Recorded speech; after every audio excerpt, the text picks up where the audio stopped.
মালিকের যা করে মানুষের মঙ্গলের করার জন্যই করে। মালিক যেটা চায় ওটাই হয়, এটা মালিকের ইচ্ছা ছিল, হয়তো এইভাবে আমার দ্বারা করবো, আল্লাহ তাআলা আমার কিভাবে ডাকা। আসসালামু আলাইকুম ওয়া রাহমাতুল্লাহ। সুপ্রিয় দর্শক শ্রোতা, শুনলেন তো এই কুলাঙ্গার সন্তানের কথা, যে তার মাকে দুনিয়া থেকে বিদায় করে দিয়েছে, অথচ একটু অনুশোচনা নাই এই ছেলের কণ্ঠে। দর্শক, হ্যাঁ, এই সেই ছেলে যে সোমবার সন্ধ্যায় তার মাকে বটি এবং দা দিয়ে একেবারে শেষ করে দিয়ে দুনিয়া থেকে বিদায় করে দিল। কত বড় কুলাঙ্গার, কত বড়, সেটা বলে বোঝানো যাবে না। দর্শক মণ্ডলী, এই রাহাত, এই ছেলেটা, সে থাকে হচ্ছে ঢাকায় তার বাবাকে নিয়ে। তার গ্রামের বাড়ি হচ্ছে ভোলার বোরহান উদ্দিন উপজেলার গঙ্গাপুর ইউনিয়নের জয়া গ্রামে। তো সে ঢাকায় থাকে তার বাবা এবং স্ত্রীকে নিয়ে। তো গ্রামের বাড়িতে যাবে সে, এবং সোমবার সে গ্রামের বাড়িতে সকালবেলা রওনা দিয়েছে। সাথে নিয়েছে ইলিশ মাছ এবং চিংড়ি মাছ তার মায়ের জন্য। দর্শক মণ্ডলী, সন্ধ্যার একটু আগে সে গ্রামের বাড়িতে যাওয়ার পরে তার মা তাকে দেখে বলল যে, বাবা চল, তোকে আমি কবিরাজের কাছে নিয়ে যাব। তো আরেকটু বলা উচিত যে এই ছেলেটা নাকি আগে থেকে একটু মানসিক সমস্যায় ভুগছিল আর কি।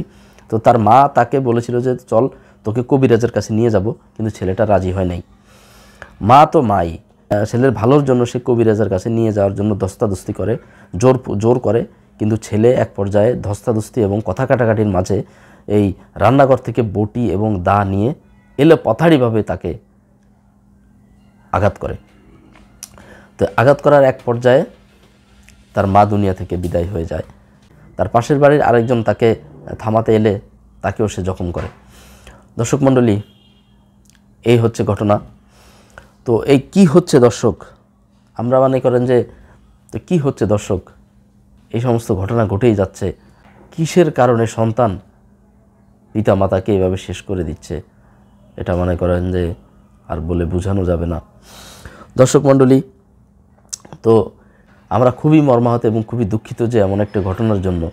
তো দর্শক, আমরা কামনা করি, আশা করি এমন ঘটনা যেন আর না ঘটে।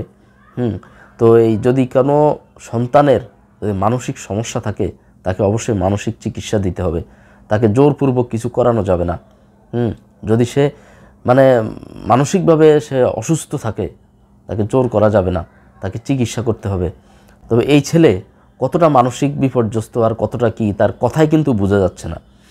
দর্শক, তার কথাই কিন্তু বোঝা যাচ্ছে না। সে কিন্তু অবলীলায় বলে যাচ্ছে যে আল্লাহ পাকের ইচ্ছায় যা হয়েছে, আল্লাহ পাকের ইচ্ছা হয়েছে, আমার হাতেই তার ছিল, আমার হাতেই তার দুনিয়া থেকে বিদায় হওয়া ছিল, এই জন্যই সে বিদায় হয়েছে। হ্যাঁ, সবই আল্লাহর ইচ্ছা, ঠিক আছে, সবই আল্লাহর ইচ্ছা। কিন্তু আল্লাহ তাআলা তো এইভাবে মানুষকে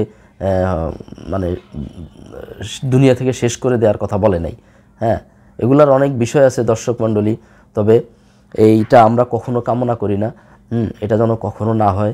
তো সেই আশাই করি, এবং এই ছেলের আমরা চিকিৎসা দাবি করি, এবং এর সুষ্ঠু তদন্ত এবং চিকিৎসা, এবং এর যদি সে সুস্থ থাকে তার শাস্তি দাবি করি আমরা।